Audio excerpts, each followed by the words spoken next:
All right, people, what's up? So, big topic today. We're going to talk about it in depth with all of our IQ, every one of them, every single IQ point.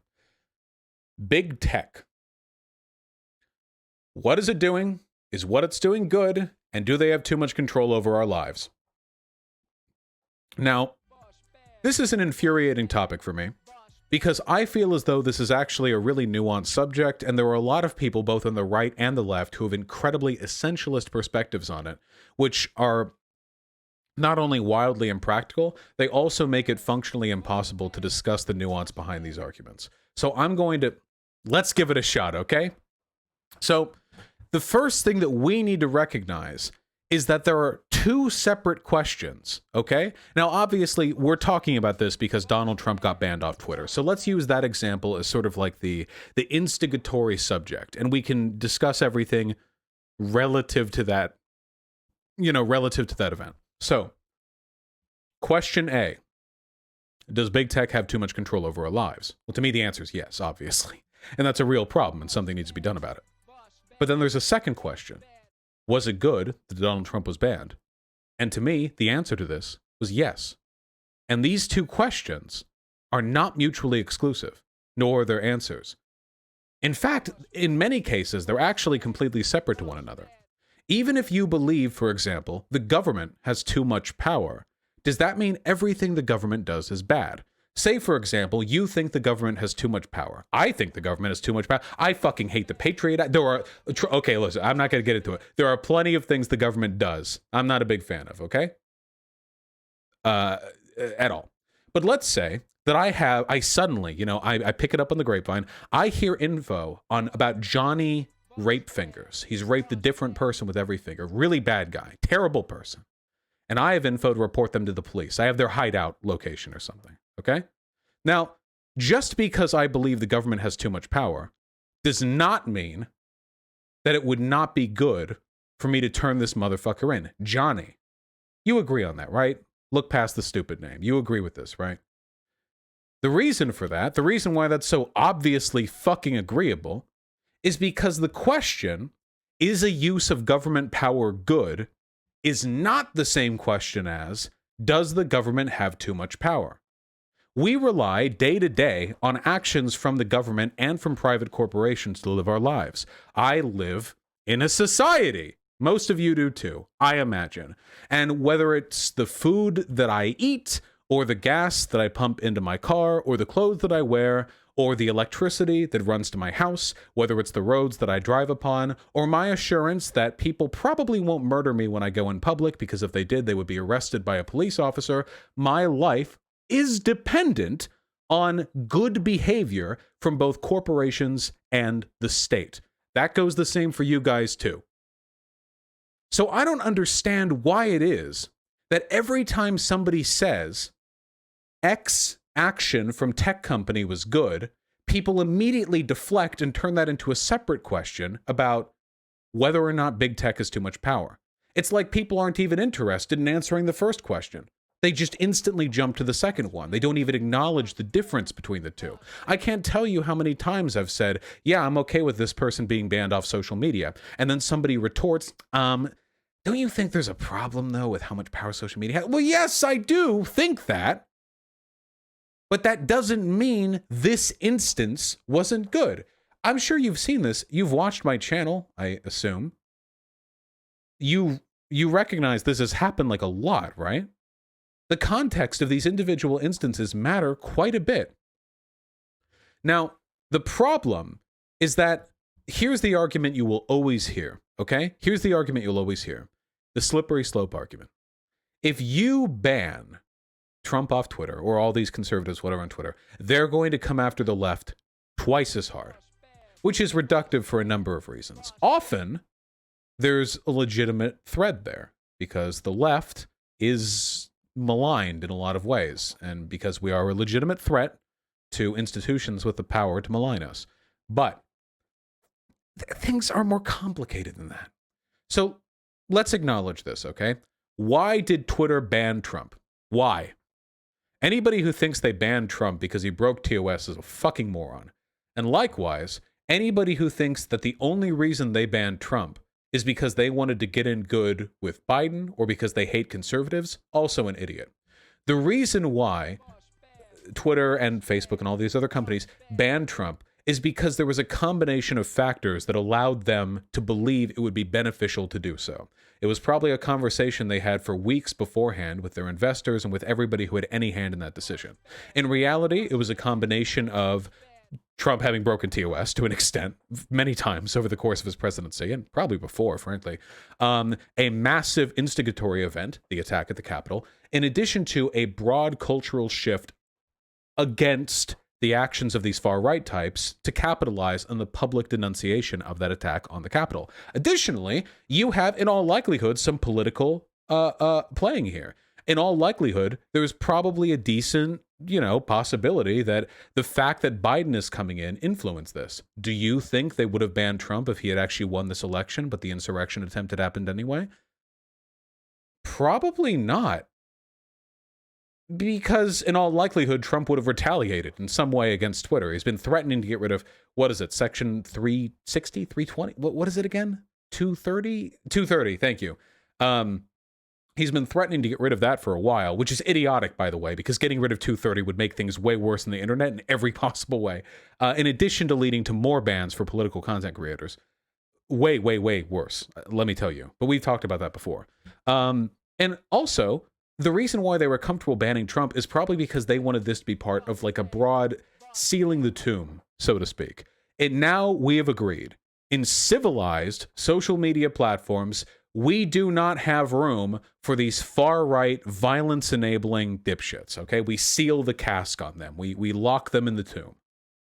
We do it on all social media platforms. They did it collectively, and you're a fool if you don't think that Facebook wasn't communicating with Twitter, wasn't communicating with Instagram, wasn't communicating with the Google Play Store, Google Apps, and Apple Play Store. They all talked to each other, and they all collectively agreed, this is a thing we can get away with doing right now. It would be beneficial to the country. It would be beneficial to our stockholders. It would be beneficial to our PR. So boom.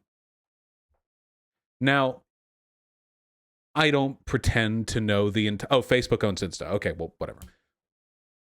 I don't pretend to know all the complexities of why they made the decisions they did, because I'm not a stockholder in any of those major tech companies, but that's probably about what motivated it.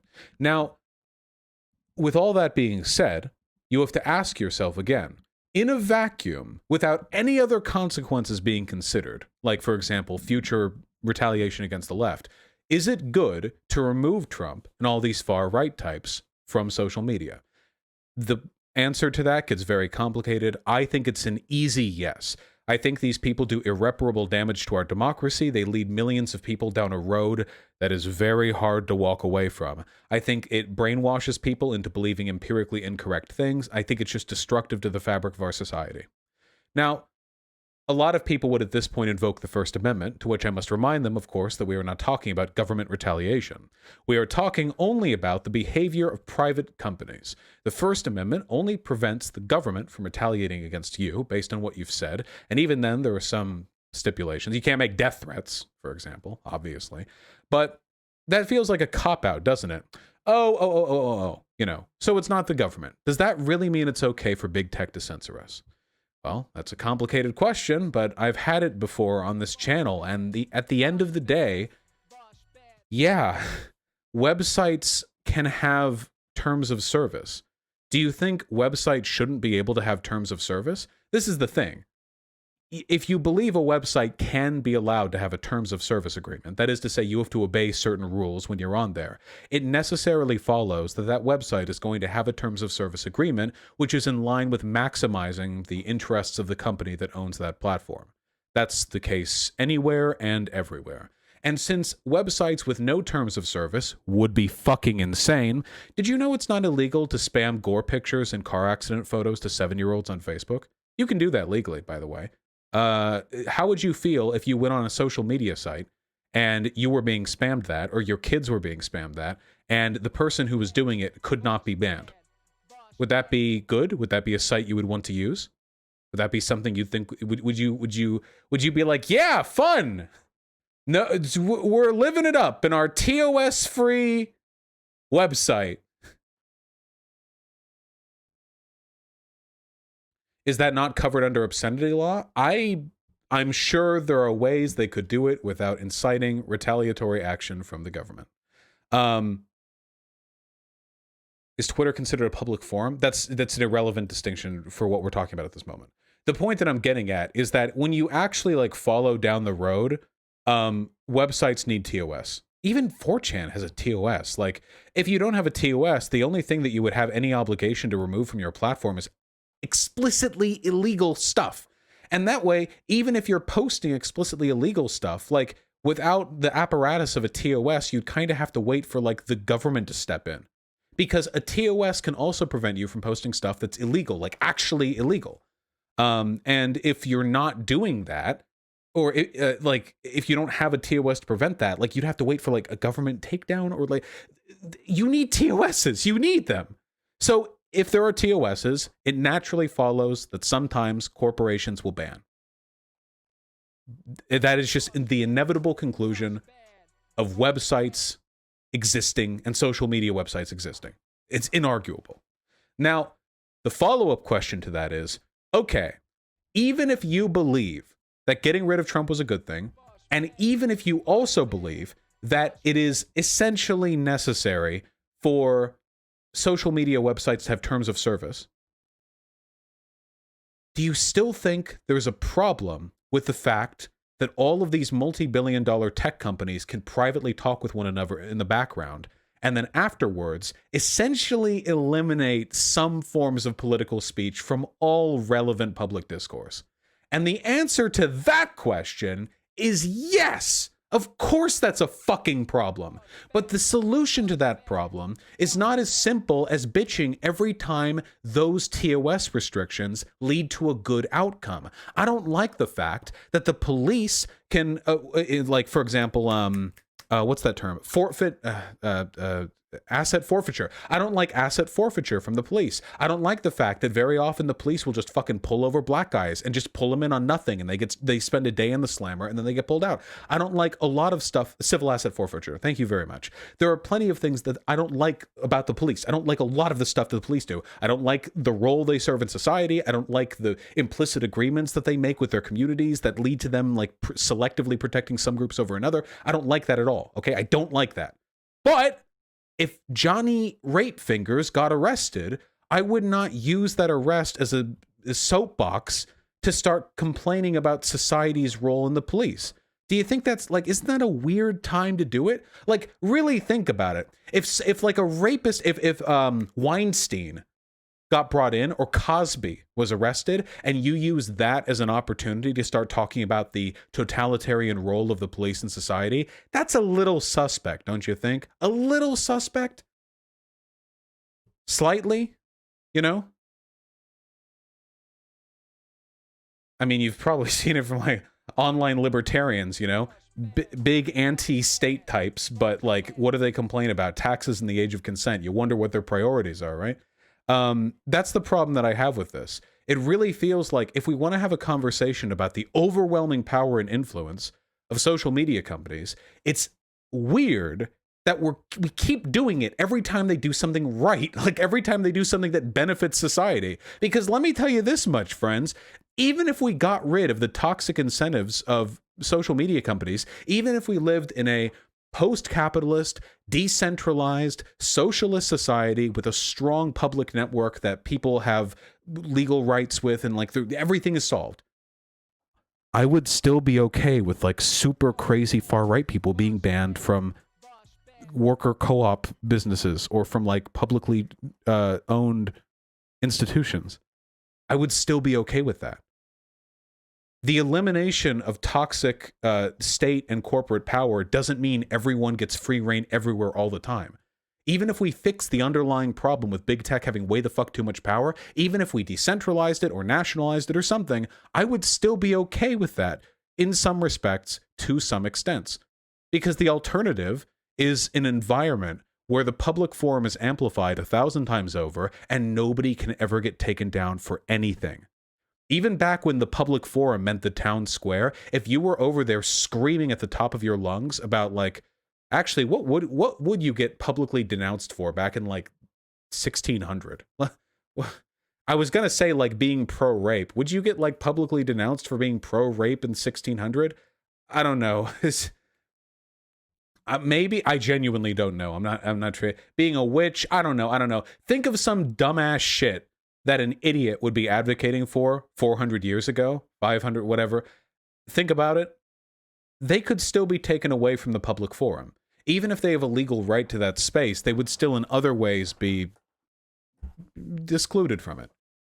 And social disclusion is kind of an important part of social roles, much in the same way that the ability to shame or cringe at people is necessary in teaching others what acceptable behavior is, from stuff as simple as putting your elbows on the table, which I don't fucking care about, to like burping directly in other people's faces, which I think most people would agree is pretty rude, to like fucking hand-assing every lady you come across. The ability to restrict other people's like behavior through social incentives and disincentives is a necessary component of participating in civilized society. Period. It is. So when it comes to the expression of free speech, I don't know if I'd be okay with living in a society where every fucking neo-Nazi gets free reign to say whatever the fuck they want, and as long as they know how to game the algorithm, they can get like an infinite amount of clout and an infinite amount of exposure, and nobody can stop them because there were no social restrictions whatsoever on what you can say. I don't know if that would be a preferable society. In fact, I'm quite certain that it would not. There's a quote from Slavoj Žižek that I'm actually very fond of. I've thought about it a lot since, because I was, for a long time, a big proponent of the idea that everything should be able to be debated. And I still do believe that. There are environments where everything should be able to be debated. I mean everything. You come up to me with the craziest shit. Okay, let's argue. I think that if you have a good idea, you should be able to defend it.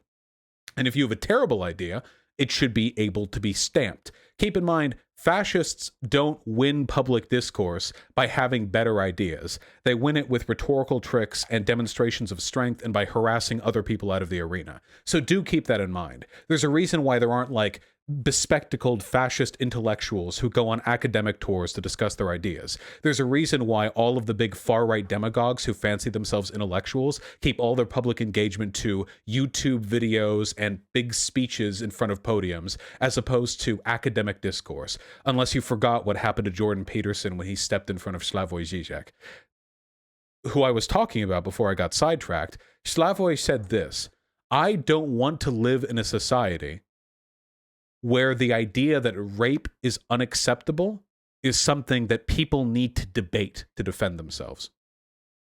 Which is a really interesting point, you know?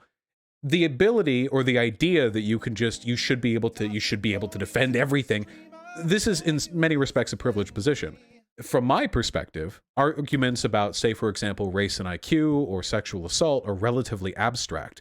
But if you're just like some random, like you're black or you're a woman or whoever, if you're not as privileged as I am, if you're in these positions, the necessity to constantly have to advocate for your own humanity, this is not a just society. I think certain values should be presupposed. I think some values should be taken for granted. And whatever values I think should be taken for granted, let me tell you, are the fucking opposite of what Nazis are advocating for. So even in a just society, even in a perfect society where we don't have big tech lording over us all the time, I would still want there to be some, I mean, depending on what type of society we're talking about, it gets more or less complicated, but some kind of social disinclination towards the values expressed by the far right. Not because they're far right, but because these views are anti-democratic and anti-humanity, because they're inhumane, because they're disgusting and reprehensible. And if I really have to, I can justify those beliefs. They're not irrational. I can explain why I think they're irrational or unjustifiable or inhumane. I can defend them. But do we have to defend them? Should we have to defend them all the time, non-stop, to an ever-encroaching, ever-growing network of Nazis online who can't be stopped because some dumb fuck thought removing website TOSs was the path to a free society? I say this: if we want a free society, if we want to free ourselves from the thumb of social media tyranny, there are many, many, many, many more things to be concerned about and many avenues to approach. better than and more than every single time a Nazi gets banned for advocating for violence, we clutch our pearls and talk about how actually the left is going to be next. In reality, it will eventually, it is the case that the left, there will be punitive action taken against us. But you have to understand that there are limits to these things. And the way our society moves right now, there are more people right now in America who agree with me on most issues than those who agree with Trump. And at the end of the day, if they were going to start banning people like AOC from social media, who's like one of the most prominent progressive voices in this country, they would be excising an unfathomably large portion of the electorate, which isn't profitable. So they're not going to do it. If there is action taken against the left, it'll probably be the far left, and it'll usually be those stupid enough to publicly attach themselves to PR disasters like the attack on the Capitol. And if that happens, I think it's bad, because I think it's good to silence Nazis, and I think it's bad to silence lefties. But if we're going to make that tactical argument, the conversation is so much more complicated, so much more nuanced than, well, if we let them ban the Nazis, then they'll ban us. That's how this works. When we let them ban the Nazis, a thing we have no control over, that means they have one right-leaning token, and then they need one left-leaning ban token to compensate. That's how it works. In reality, we have literally no control at all, whatsoever, over the way these big media companies handle their bans. The most we can do is weaponize outrage, which I think the left does fairly well. AOC has been tweeting every 15 minutes about how every single person who attached themselves to that attack on the Capitol should be yeeted both off social media and out of Capitol Hill. And I think that's great. Weaponizing social outrage is something that we can generally do better than they can, because we're humane and they're not. Their outrage is stuff like, you're silencing, this is 1984 for banning us. And our outrage tends to be stuff like, we are dying and starving, give the people their voice, give the people their breath. We have a better argument. So we should use that, and we should rely on the superiority of our arguments. But for God's sake, for the last time, please, please, please stop reducing this conversation about TOS and bans and big tech to this highly reductive, nonsensical, liberal, free speech, extremist-derived, all social media bans are bad. Because A, they're not, and B, you're playing into a conservative victim complex. When clowns like Glenn Greenwald go on Tucker Carlson to affirm their victim complex that conservatives are being targeted by social media, you are doing harm to leftists, because conservatives aren't targeted for being conservative. They're targeted because they can't stop breaking TOS by harassing people and encouraging violence. That's their fault. There are conservatives who haven't gotten banned off Twitter. Nick Fuentes is a Nazi because he mostly avoids Fed posting on Twitter, because he's smarter than a lot of the trash who got banned. He has not been yeeted yet. There are conservatives on Twitter who I don't think should be yeeted off Twitter, because I don't think they've broken TOS. All I care about is the rules and the way in which they are enforced. I don't want the rules to change. I don't want some new fucking Patriot Act like some cringy fucking liberals are advocating for, some new anti-domestic terrorism act. I do not want the FBI or the NSA or the CIA to be given expanded powers when it comes to investigating political activity online. I don't want any of that. I don't want the government involved in this. And I certainly do not want an expansion of TOS, like now all conservatives get banned. The TOS is simple, you know? Well, you can read it on Twitter, Facebook. I mean, the sites are there. The TOS is there. If you break it, you get yeeted. Them's the rules, okay? Left-leaning people have been getting banned off of social media since time fucking immemorial. Lefty shit posters are all on their 18th fucking accounts because they keep getting banned for saying shit about Thatcher, okay? So quit pretending like the left is like this unaware sleeping bear that one day is going to get yeeted by big tech while the far right is duking it out in the trenches right now. That's not what's happening, okay? The far right, they made the devil's deal. They're stupid as fuck. They're getting banned. Laugh at them. If they come for you, defend yourself as well as you can in the free marketplace of ideas. Do your best to advocate. Weaponize outrage. Don't expand the TOS unreasonably. Don't expand the law. Just, for fuck's sake, Don't perpetuate their stupid fucking conservative victim complexes, okay? I swear to God, if I see one more wannabe fucking lefty, okay, going online, going on fucking Tucker Carlson, rambling about how every delusional conceived fucking bias that Steven Crowder ever imagined existed is actually real, and not only is it real, but conservatives are being anti-corporate power and anti-hegemony by complaining about their bans for instigating violence against the Capitol, I'm gonna fucking lose it, okay? They're not the victims here. They never have been. The right is almost constitutionally incapable of being victims because it is their political modus operandi to victimize others. They exist to make victims of other groups. Victimizing them, or in this case, lessening their social capital, is a matter of self-defense. It prevents them from victimizing others. It is a defense of those to be victimized. But they are not themselves victims here, as much as they want to be. You see that comic artist, the one that Tim Pool likes so much, he drew like the Jewish gold star, the Jude star, except it said Trump on it. Like, they want to be victims so fucking badly. Don't give them it. Don't give that to them, okay? Don't give that to them. Let them sail off into the distance on a ship made of their own delusions.